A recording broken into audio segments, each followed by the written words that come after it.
ನಮಸ್ತೆ students, welcome to Lakshyan learn maths.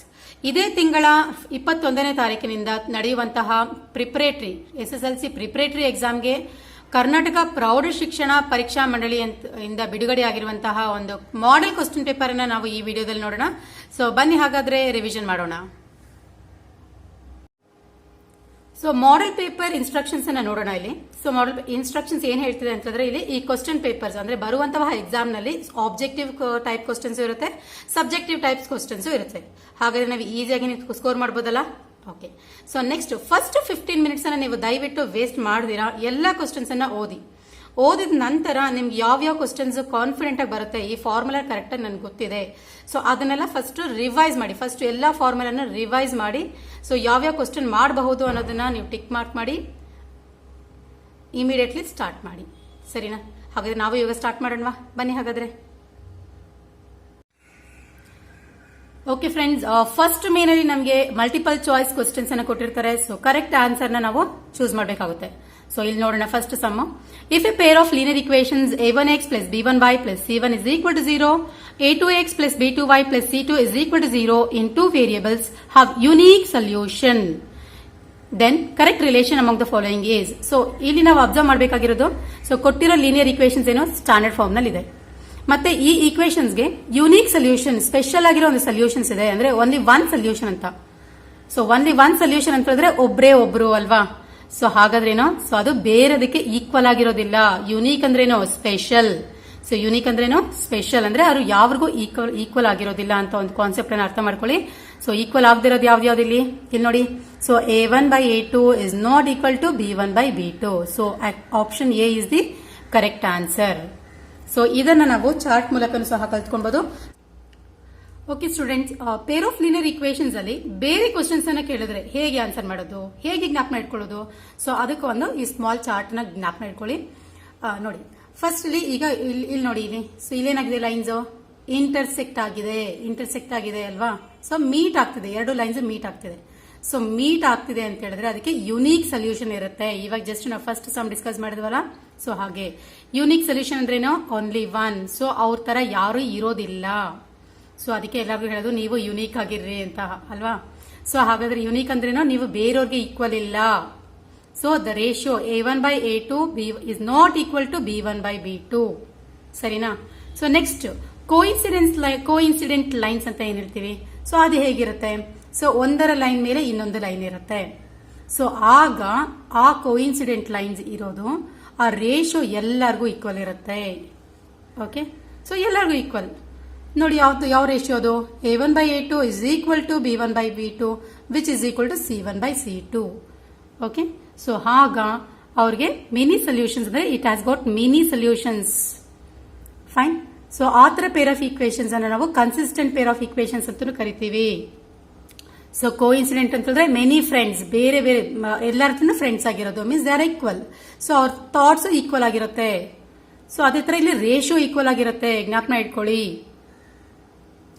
Next parallel lines ಅಂತ ಬಂದಾಗ ಗ್ರಾಫಿಕಲ್ ರೆಪ್ರೆಸೆಂಟೇಷನ್ ಯಾವ ತರ ಇರುತ್ತೆ, ಸೊ ಈ ತರ. ಸೊ ಲೈನ್ಸ್ ಪ್ಯಾರಲಲ್ ಆಗಿರುತ್ತೆ. ಫೈನ್. ಸೊ ಈ ತರ ಇದನ್ನ ಹೇಗಪ್ಪ ಜ್ಞಾಪನ ಇಟ್ಕೊಳ್ಳೋದು ಅಂತ ಹೇಳಿದ್ರೆ, ಸೊ ರೈಲ್ವೆ ಟ್ರ್ಯಾಕ್ ಅಂತ ನಾವೇನಾದಾಗ, ರೈಲ್ವೆ ಟ್ರ್ಯಾಕ್ ಅಂದಾಗ ನಮಗೆ ಎರಡು ಲೈನ್ ಜ್ಞಾಪನ ಬರುತ್ತೆ. ಸೊ ಎರಡು ಲೈನ್ ಅಂದ್ರೆ ಎರಡು ರೇಷಿಯೋ. ಸೊ ಯಾವ ಎರಡು ratio, a1 by a2 is equal to b1 by b2. So third ratio ಯಾವುದು, c1 by c2 ಗೆ ಅದು ಈಕ್ವಲ್ ಆಗಿರೋದಿಲ್ಲ. ಸೊ ಆಗಿದ್ದಾಗ ಲೈನ್ಸ್ ಪ್ಯಾರಲಲ್ ಲೈನ್ಸ್ ಆಗಿರುತ್ತೆ. ಅಲ್ಲಿ ನೋ ಸೊಲ್ಯೂಷನ್ ಸಿಗೋದಿಲ್ಲ. ಸೊ ಈ ಒಂದು peer of linear equations concept ಅಲ್ಲಿ ಯಾವುದೇ ಕ್ವಶನ್ಸ್ ಕೊಟ್ಟು ನೀವು ಆನ್ಸರ್ ಮಾಡಬಹುದು. ಸೊ ಫಸ್ಟ್ ಟು ಅಂದ್ರೆ ಇಂಟರ್ಸೆಕ್ಟಿಂಗ್ ಲೈನ್ಸ್, ಕೋಇನ್ಸಿಡೆಂಟ್ ಲೈನ್ಸ್, ಇದರಲ್ಲಿ consistent peer of linear equations ಅಂತ ಬರುತ್ತೆ. ಸೊ ಇದ್ರ ಮೇಲೆ ಸಹ ಕ್ವಶನ್ಸ್ ಕೇಳ್ತಾರೆ, ಜ್ಞಾಪನ ಇಟ್ಕೊಳ್ಳಿ. ನೆಕ್ಸ್ಟ್ ನೋ ಸೊಲ್ಯೂಷನ್ ಅಂದಾಗ ಇದು inconsistent peer of linear equations. So ಇದು ಮೂರು ತುಂಬಾ ಮುಖ್ಯ. ಓಕೆ, ಸೊ ನೆಕ್ಸ್ಟ್ ಕ್ವಶನ್ ನೋಡೋಣ. ಸೆಕೆಂಡ್ ಕ್ವಶನ್ ನೋಡಿ, ಅರ್ಥಮೆಟಿಕ್ ಪ್ರೋಗ್ರೆಷನ್ ಚಾಪ್ಟರ್ ಇಂದ ಕೊಟ್ಟಿದ್ದಾರೆ. ಸೊ ಕೊಟ್ಟಿರುವಂತಹ ಒಂದು ಪ್ರೋಗ್ರೆಷನ್ ಅಲ್ಲಿ ಕಾಮನ್ ಡಿಫರೆನ್ಸ್ ಅನ್ನು ಕಂಡುಹಿಡಿ ಅಂತ ಕೇಳಿದ್ದಾರೆ. ಸೊ ಪ್ರೋಗ್ರೆಷನ್ ಏನು, 193 86 dash dash dash dash. I repeat the problem. The common difference of the arithmetic progression 193 86 dash dash dash is dash. So common difference ನ ಕಂಡುಹಿಡಿಯೋದಕ್ಕೆ ಫಾರ್ಮುಲಾ ಅಥವಾ ಜ್ಞಾಪಕ ಇದ್ರೆ ಗೊತ್ತಿದೆ ಅನ್ಸುತ್ತೆ ಏನದು. ಸೊ ಯಾವುದೇ ಟರ್ಮ್ ನ ತಗೊಳ್ಳಿ ಅದನ್ನ ಪ್ರೀವಿಯಸ್ ಆಗಿರೋ ನಂಬರ್ ನ ಸಬ್ಟ್ರಾಕ್ಟ್ ಮಾಡಿ. ಓಕೆನಾ, ಇಲ್ಲಿ ನೋಡಿ. ಸೊ 93 ಸೆಕೆಂಡ್ ಟರ್ಮ್ ತಗೊಂಡ್ರೆ ನಾವು ಪ್ರೀವಿಯಸ್ ನಂಬರ್ ಏನು 100. So 93 minus 100. ಸೊ 93 ಮೈನಸ್ 100 ಎಷ್ಟು? -7 ಅಲ್ವಾ? ಎಸ್, -7 ಆನ್ಸರ್ ಇದೆಯಾ? Yes. So D is the correct option. ಅದೇ ರೀತಿ ಇವಾಗ 86 ತಗೊಳ್ಳೋಣ. 86 ಪ್ರೀವಿಯಸ್ ನಂಬರ್ ಏನು 93. So 86 minus 93. ಸೊ -93 ಮಾಡಿದಾಗ ಏನ್ ಬರುತ್ತೆ ಆನ್ಸರ್ ನಮಗೆ? -7. ಸರಿನಾ? ಸೊ ಈ ಒಂದು ಚಾಪ್ಟರ್ ನಲ್ಲಿ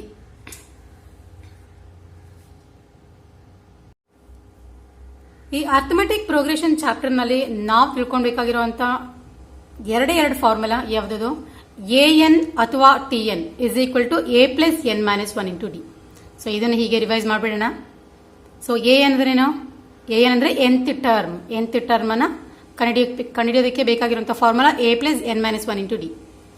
ಸೊ ಇದೆ sum to N terms, S N ಅಂತ ಏನ್ ಹೇಳ್ತೀವಿ, ಸಮ್ ಟು ಎನ್ ಟರ್ಮ್ಸ್ ನ ಕಂಡುಹಿಡಿಯೋದಕ್ಕೆ ಬೇಕಾಗಿರುವಂತಹ formula n/2 into 2a plus N minus 1 into D. So ಈ ಎರಡು ಫಾರ್ಮುಲಾ ಜ್ಞಾಪನ ಇಟ್ಕೊಂಡ್ರೆ ಸಾಕು, ಅರ್ಥಮೆಟಿಕ್ ಪ್ರೋಗ್ರೆಷನ್ ಇರುವಂತಹ ಯಾವುದೇ ಪ್ರಾಬ್ಲಮ್ ಅನ್ನು ನಾವು ಸಾಲ್ವ್ ಮಾಡಬಹುದು. ನೆಕ್ಸ್ಟ್ ಫಾರ್ಮುಲಾ ಏನೋ ಬರ್ದಿದ್ದೀನಲ್ಲ ಮೇಡಮ್ ಅಂತ ಕೇಳಬೇಡಿ, ಇದೇನಿದು? C A plus N minus 1 into D ನ ನಾವು ಎನ್ ಅಂತ ಕರೆದು, ಸೊ ಅದೇ ರೀತಿ ಸೊ ಇದನ್ನ ನಾವು ಲಾಸ್ಟ್ ಟರ್ಮ್ ಅಂತಾನೂ ಕರಿಬಹುದು.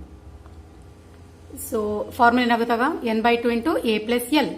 ಸೊ ಎಲ್ ಇರೋ ಪ್ಲೇಸ್ ನಲ್ಲಿ ನಾವು ಎನ್ ಅಂತ ಬರೆದ್ರೆ so same formula n/2 into A plus N. So ಎರಡು ಫಾರ್ಮುಲಾ ಜ್ಞಾಪನ ಇರಲಿ, ಜೊತೆಗೆ ಎಲ್ ಇದನ್ನ ಎ ಪ್ಲಸ್ ಎಲ್ ಅಂತ ಜ್ಞಾಪನ ಇರಲಿ ಅಥವಾ ಎ ಪ್ಲಸ್ ಎನ್ ಅಂತ ಜ್ಞಾಪನ ಇರಲಿ. ಸೊ ಇಷ್ಟು ಜ್ಞಾಪನ ಆಯಿತು ಅಂದ್ರೆ ನಾವು ಅರ್ಥಮೆಟಿಕ್ ಪ್ರೋಗ್ರೆಷನ್ ಇರೋ ಚಾಪ್ಟರ್ನ ಯಾವುದೇ ಒಂದು ಪ್ರಾಬ್ಲಮ್ ಸಾಲ್ವ್ ಮಾಡ್ಬೋದು. ಸೊ ಡಿ ಕಂಡುಹಿಡಿಯೋದಕ್ಕೆ ಫಾರ್ಮುಲಾ ಏನು? ಯಾವುದೇ ಟರ್ಮ್ ತಗೊಳ್ಳಿ ಅದನ್ನ ಪ್ರೀವಿಯಸ್ ನಂಬರ್ನ, ಅದಕ್ಕೆ ಮುಂಚೆ ಇರುವಂತಹ ನಂಬರ್ ಅನ್ನ ಸಬ್ಟ್ರಾಕ್ಟ್ ಮಾಡಿ. ಸೊ ನಿಮಗೆ ಕಾಮನ್ ಡಿಫರೆನ್ಸ್ ಸಿಗುತ್ತೆ. ನೆಕ್ಸ್ಟ್ ಥರ್ಡ್ ಸಮ್ ನೋಡೋಣವಾ? ಸೊ ಥರ್ಡ್ ಕ್ವೆಶ್ಚನ್ ನೋಡೋಣ. If the value of the discriminant of a quadratic equation is 0, then the nature of the roots are. ಇಲ್ಲಿ discriminant of a quadratic equation is equal to 0 ಅಂತ ಕೊಟ್ಬಿಟ್ಟಿದ್ದಾರೆ. So ಹಾಗಾದ್ರೆ roots ಯಾವ ತರ ಇರುತ್ತೆ? So roots ಯಾವ ತರ ಇರುತ್ತೆ ಅನ್ನೋದನ್ನ ಯಾವ ಕಾನ್ಸೆಪ್ಟ್ ಅಲ್ಲಿ ಓದಿದೀವಿ ನಾವು? Nature of roots. ಸೊ ಇದ್ರ ಬಗ್ಗೆ ಸ್ವಲ್ಪ ಡಿಸ್ಕಸ್ ಮಾಡೋಣ. ಸೊ ಇಲ್ಲಿ ನೇಚರ್ ಆಫ್ ರೂಟ್ಸ್ ಬಗ್ಗೆ ಹೇಳಬೇಕು ಅಂದ್ರೆ ಅದಕ್ಕೆ ಫಾರ್ಮುಲಾ ಬೇಕಾಗುತ್ತಲ್ವಾ? ಸೊ ಕ್ವಾಡ್ರಾಟಿಕ್ ಇಕ್ವೇಶನ್ಸ್ ಫಾರ್ಮುಲಾ ಏನು? ಸೊ ಅದನ್ನ ಶ್ರೀಧರಾಚಾರ್ಯ, ನಮ್ಮ ಗ್ರೇಟ್ ಮ್ಯಾಥಮೆಟಿಷಿಯನ್, ಅವರ ಒಂದು ಕಾಂಟ್ರಿಬ್ಯೂಷನ್ ಇದು. So X is equal to -b plus or minus b square minus 4ac. So this b square minus 4ac ಇದೇನಿದೆ ಹೈಲೈಟ್ ಮಾಡಿದೀನಿಲ್ಲ, ಇದು ಸ್ಕ್ವೇರ್ ರೂಟ್ ನಲ್ಲಿ ಇರುತ್ತೆ. Whole thing is divided by 2a. Okay, so ಇಲ್ಲಿ square root ನಲ್ಲಿ ಇರುವಂತಹ terms ಯಾವುದು? b square minus 4ac. So ಇವ್ರನ್ನ ಸಪರೇಟ್ ಮಾಡಿ ತೆಗೆದಾಗ ಅದನ್ನ ನಾವು ಡಿಸ್ಕ್ರಿಮಿನೆಂಟ್ ಅಂತ ಕರಿತೀವಿ.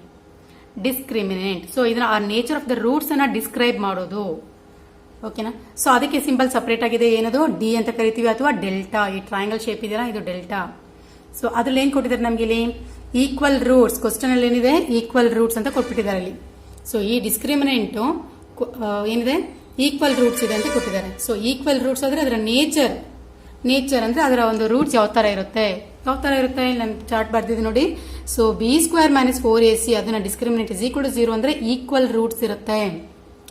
Equal and real roots. Next, if delta is greater than 0 ಅಂದ್ರೆ ಡಿಸ್ಕ್ರಿಮಿನೆಂಟ್ 0 ಗಿಂತ ಜಾಸ್ತಿ ಇದ್ದಾಗ ಏನ್ ಮಾಡ್ತೀರಾ ನೀವು? ರಿಯಲ್ ಅಂಡ್ ಡಿಸ್ಟಿಂಕ್ಟ್ ಅನ್ನೋ ಆಪ್ಷನ್ ಚೂಸ್ ಮಾಡ್ತೀರಾ. Next, b square minus 4ac is less than 0 ಅಂದ್ರೆ discriminant is less than 0. So ಅವಾಗ ನಮಗೆ ಇಮ್ಯಾಜಿನರಿ ರೂಟ್ಸ್ ಅಥವಾ ನೋ ರಿಯಲ್ ರೂಟ್ಸ್. ಆ ಕೇಸ್ನಲ್ಲಿ ನಮಗೆ ರಿಯಲ್ ರೂಟ್ಸ್ ಇರೋದಿಲ್ಲ, ಅದನ್ನ ನಾವು ಇಮ್ಯಾಜಿನರಿ ರೂಟ್ಸ್ ಅಂತ ಕರಿತೀವಿ. ಸೊ ಹಾಗಾದ್ರೆ ಈ ಒಂದು ಕ್ವಶನ್ಗೆ ಆನ್ಸರ್ ಏನು? Real and equal. So B is the correct option. So ನಾವು ಯಾವುದೇ ಒಂದು ಕ್ವಶನ್ ರಿವೈಸ್ ಮಾಡ್ತಿದೀವಿ ಅಂದ್ರೆ ಅದಕ್ಕೆ ಸೂಟಬಲ್ ಆಗಿರುವಂತಹ ನೆಕ್ಸ್ಟ್ ಫರ್ದರ್ ಕಾನ್ಸೆಪ್ಟ್ಸ್ ಅನ್ನು ಸಹ ನಾವು ಒಂದೇ ಸಲ ರಿವೈಸ್ ಮಾಡಬೇಕಾಗುತ್ತೆ. Okay, so next fourth sem ಅನ್ನು ನೋಡೋಣ ಈಗ. ಸೊ ಫೋರ್ತ್ ಸಮ್ ಏನ್ ಕೊಟ್ಟಿದ್ದಾರೆ ಇಲ್ಲಿ? The value of cosecant 45 degree is dash. So cosecant 45 degree value ಎಷ್ಟು, ಅದರ ಬೆಲೆ ಎಷ್ಟು ಅಂತ ಕೇಳಿದ್ದಾರೆ. ಸೊ ಕೊಸಿಕೆಂಟ್ ಯಾವುದರ ಒಂದು ರೆಸಿಪ್ರೋಕಲ್? Sine theta. ಸೊ ಹಾಗಾದ್ರೆ ಚಾರ್ಟ್ ನೋಡೋಣವಾ?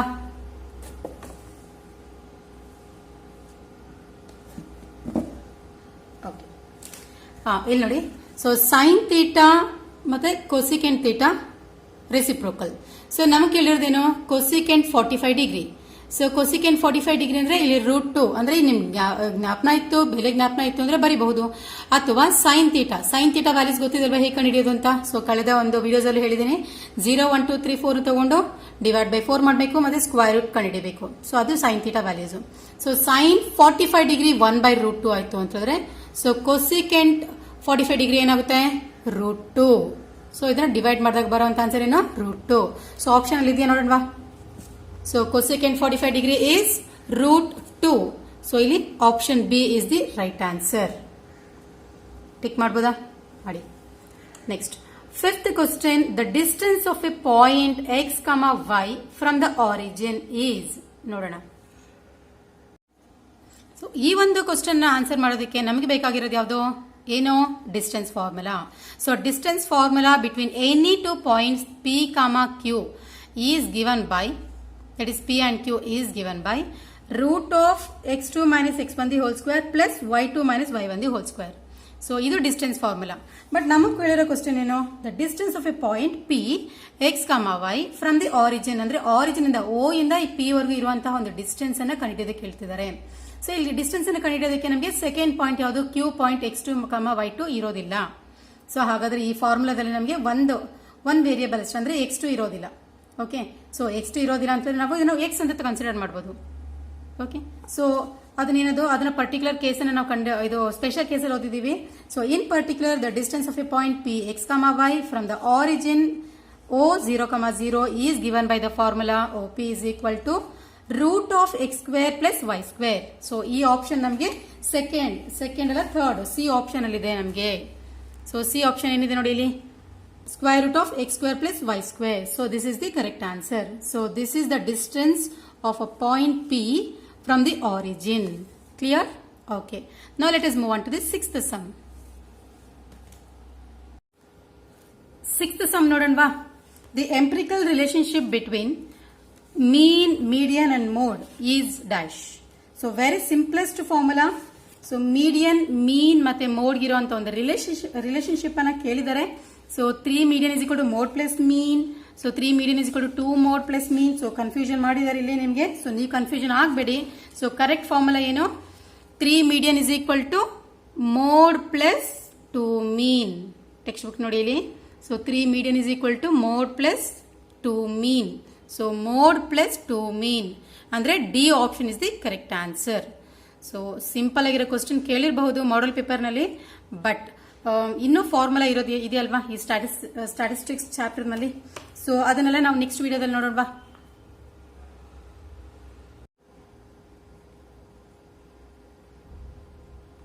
ಸೆವೆಂತ್ ಕ್ವಶನ್ ಅನ್ನು ನೋಡೋಣ ಈಗ. Which of the following pairs of triangles are always similar. ಕೆಳಗಡೆ ಕೊಟ್ಟಿರುವಂತಹ 4 ತ್ರಿಭುಜಗಳು ಯಾವಾಗ ಸಮರೂಪಿಯಾಗಿರುತ್ತೆ ಅಂದ್ರೆ ಯಾವಾಗಲೂ ಸಮರೂಪಿಯಾಗಿರುತ್ತೆ. ವಿಚ್ ಇಸ್ ಆಲ್ವೇಸ್ ಸಿಮಿಲರ್ ಅಂತ ಕೇಳಿದ್ದಾರೆ.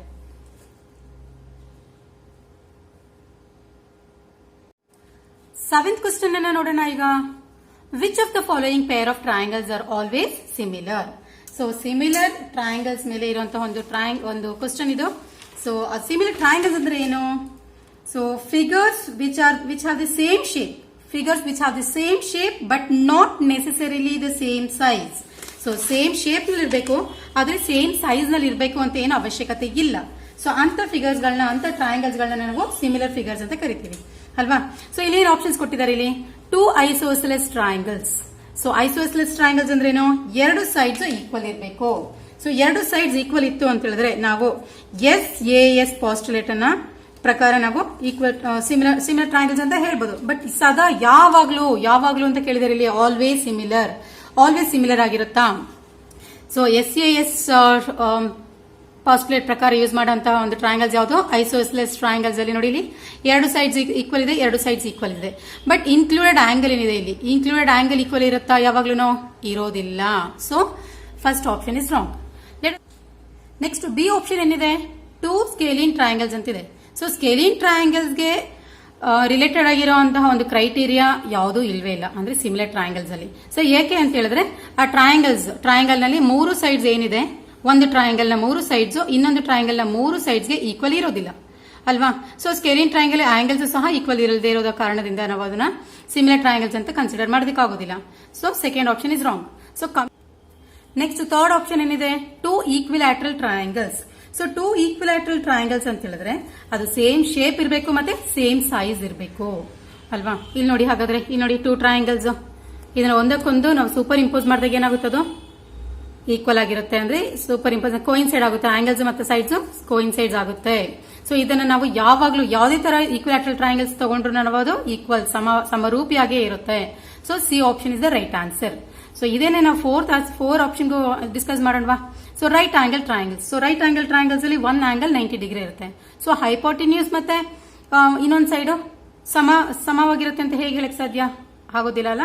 ಸೊ ಇದಕ್ಕೆ ಆನ್ಸರ್ ಏನು, C option. So 2 equilateral triangles are always similar. You can check this. So two pair of equilateral triangles are always similar irrespective of the size. Fine. Now coming to the last question. So 8th question very interesting. ನೋಡಿ ತುಂಬಾ simple ಆಗಿದೆ. Basic question ನ ಕೇಳಿದ್ದಾರೆ. A cone is cut by a plane parallel to its base and the small cone that obtained is removed. Then the remaining part of the cone is dash. ಇಲ್ಲಿ ನೋಡಿ, so ಇಲ್ಲೊಂದು small cone ಇದೆ. ಇದರ ಒಂದು ಮೇಲ್ಭಾಗವನ್ನು ಅಂದ್ರೆ ಈ cone ನ ಮೇಲ್ಭಾಗವನ್ನು cone is cut by a plane parallel to its base. So ಈ ಬೇಸ್ಗೆ ಇಲ್ಲಿರೋ ಕಾಣಿಸ್ತಿದಲ್ಲ, ಈ ಬೇಸ್ಗೆ ಪ್ಯಾರಲಲ್ ಆಗಿ ಇಲ್ಲಿ ಒಂದು ಕಟ್ ಮಾಡಿದ್ದಾರೆ ಇಲ್ಲಿ, ಸರಿನಾ. ಇಲ್ಲಿ ಕಟ್ ಮಾಡೋಣ. ಸೊ ಕಟ್ ಮಾಡಿದ್ರೆ ಓಕೆ. ಸೊ ಈ ಒಂದು ಸ್ಮಾಲ್ ಕೋನ್ ಅನ್ನ ತೆಗೆದ್ಬಿಟ್ಟಿದ್ದಾರೆ ಇಲ್ಲಿಗೆ, ಈ ಸ್ಮಾಲ್ ಕೋನ್ ಅನ್ನ ತೆಗೆದಿದ್ದಾರೆ. ಸೊ ಹಾಗಾದ್ರೆ ರಿಮೈನಿಂಗ್ ಪಾರ್ಟ್ ಏನಿದೆ, ಈ ರಿಮೈನಿಂಗ್ ಪಾರ್ಟ್ ಯಾವ ಒಂದು ಶೇಪ್ ಆಗುತ್ತೆ, ಕ್ವಶನ್ ಅರ್ಥ ಆಯ್ತಲ್ಲ. ಸೊ ಹಾಗಾದ್ರೆ ಸೊ ಈ ಒಂದು ರಿಮೈನಿಂಗ್ ಪಾರ್ಟ್ ಅನ್ನು ನಾವು ಫ್ರಸ್ಟಮ್ ಆಫ್ ಎ ಕೋನ್ ಅಂತ ಕರಿತೀವಿ. ಸೊ ಆ ತರ ಪಾರ್ಟ್ ನೋಡಿ, ಇದು ಈ ತರ ಇರುತ್ತೆ. ಸೊ ಮೇಲ್ಭಾಗವನ್ನ ಸ್ಮಾಲ್ ಕೋನ್ ಅನ್ನ ಕಟ್ ಮಾಡಿದಾಗ ಸಿಗುವಂತಹ ಶೇಪ್ ಅನ್ನ ನಾವು ಫ್ರಸ್ಟಮ್ ಆಫ್ ಎ ಕೋನ್, ಈ ಟಂಬ್ಲರ್, ಸ್ಟೂಲ್ಸ್, ಸೊ ಇದೆಲ್ಲ ಈ ಶೇಪ್ ನಲ್ಲಿ ಇರುತ್ತೆ. So this is the option. So first option is the correct, that is frustum of a cone, ಸರಿನಾ. ಓಕೆ. ಸೊ ಹಾಗಾದ್ರೆ next second main questions 8 into 2 that is 16 marks. That is so 8 questions ಇದೆ, ಅದನ್ನ ನಾವು next session ಅಲ್ಲಿ ನೋಡೋಣ. So ಅಲ್ಲಿವರೆಗೂ ಈ ಒಂದು ಚಾನೆಲ್ ಅನ್ನು ಶೇರ್ ಮಾಡಿ, ಸಬ್ಸ್ಕ್ರೈಬ್ ಮಾಡಿ, ಮತ್ತೆ ನಿಮ್ ಫ್ರೆಂಡ್ಸ್ಗೆಲ್ಲನೂ ಕಳಿಸಿ. ಸೊ ನಿಮ್ಗೂ ಯೂಸ್ ಆಗ್ಬೇಕು, ನಿಮ್ ಫ್ರೆಂಡ್ಸ್ಗೂ ಯೂಸ್ ಆಗ್ಬೇಕಲ್ವಾ. ಸೊ ಎಲ್ಲರೂ ಟೆನ್ಷನ್ ನ ಬಿಟ್ಟು ಕಲಿಯೋಣ, ಎಕ್ಸಾಮ್ ಅನ್ನ ಫೇಸ್ ಮಾಡೋಣ. ಸೊ ನೆಕ್ಸ್ಟ್ ವಿಡಿಯೋದಲ್ಲಿ ಮೀಟ್ ಮಾಡ್ತೀನಿ. So till then it's bye and namaste from Rajeshwari.